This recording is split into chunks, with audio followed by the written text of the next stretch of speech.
Hello everyone and welcome to another video here on the Cycling Dane Extra channel, and today we are talking about, yes, the Tour de France. The Tour de France is almost upon us. The biggest bike race in the world will this year begin in Italy before finishing untraditionally in Nice, courtesy of the Olympics for the first time in a very long time with an iconic time trial. So there's a lot that can happen between stage 1 and stage 21, and that is exactly what we're going to try and predict with 10 predictions in this video. If you haven't already, make sure to hit the like button, subscribe to the channel, and why not check out our preview show or even some of our other videos as well about the Tour. But with that out of the way, our first prediction is that Tadej Pogačar will be the rider wearing the yellow jersey once the Grand Depart is over, so once the race crosses into France. Pogačar is an exceptional rider, as we know, and already has shown his great capabilities in the country of the Grand Depart, winning Strade Bianche early on with an 81-kilometer attack, and dominated the Giro d'Italia with 6 stage wins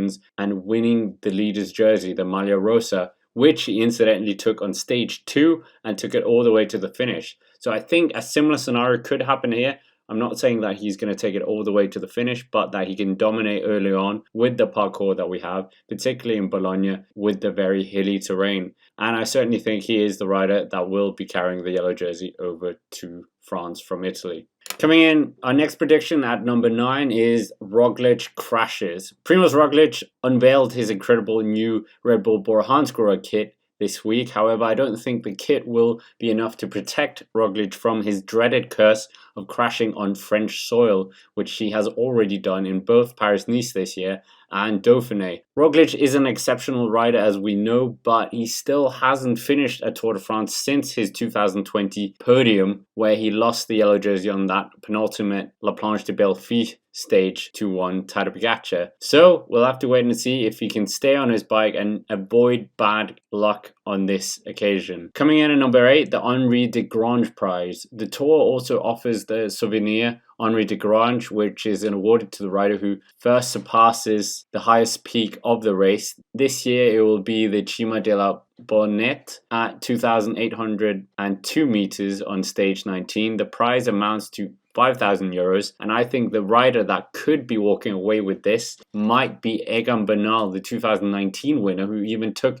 the prize on that occasion. But I think if he does take it in 2024, it will be in a slightly different circumstance, or maybe even Tadej Pogačar and Jonas Vingegaard just walk away with it. Our next prediction is a big favorite crashes out. Crashes and bike racing will forever be synonymous, particularly in the Tour de France, with the high pressure and heated atmosphere because of the race being the biggest in the world. And in 2024, I don't think it will be any different. Like we saw last year, where we had favorites crashing out in the first week, even on the first stage, which was Richard Carapaz and Enric Mas. And that is just the nature of the game, sadly. And I think we won't see a change of that, particularly this year when we've had Jonas Vingegaard, Roglič and Remco were all caught up in the same crash in the Tour of the Basque Country. The racing is harder, there's more risk, and I think we won't see a change. Coming in at number 6, Biniam Girmay wins the stage. As we know, I am a big fan of Biniam Girmay and his story. And in 2023, he had his debut at the Tour de France, getting very close on a number of occasions to a stage win and getting a number of top 3s, top 5s, and was even bullied by Alpecin de Koenig on a few occasions. But nonetheless, no stage win to his account. However, I think maybe if the stars align, he will get an opportunity to get a real stab at a win. And with his team and himself having a year under their belt, potentially this will prepare them better, and he could become the first Eritrean to win a stage at the Tour, and also the first Intermarché 1T rider as well. And let's be honest, if he did do it, Eritrea would absolutely erupt as a country. And coming in number 5, and this is that the gravel stage will be boring. So I hope this one will be a prediction that is wrong. The gravel stage is in Troyes, and we'll see the riders tackle gravel for the first time in a while. However, I think the action may be a bit subdued, and we won't get an epic battle between the favorites teams, and maybe it will even be a victory that goes to the breakaway. But I could be wrong, and we could have an epic battle where everything goes wrong for some favorites, and we will really have a do or die battle on the roads in Troyes. But I'm not holding my breath. The Polka polka dot jersey is our next prediction, and the polka dot jersey has been won by the GC riders almost all the time since the rule change of the mountain points allocated at the end of a finish. But last year we saw Giulio Ciccone take the win for Lidl Trek, so that was a bit of an outlier. But I think it will return to the GC favourites, and I don't see why Jonas Vingegaard couldn't be the one to win it.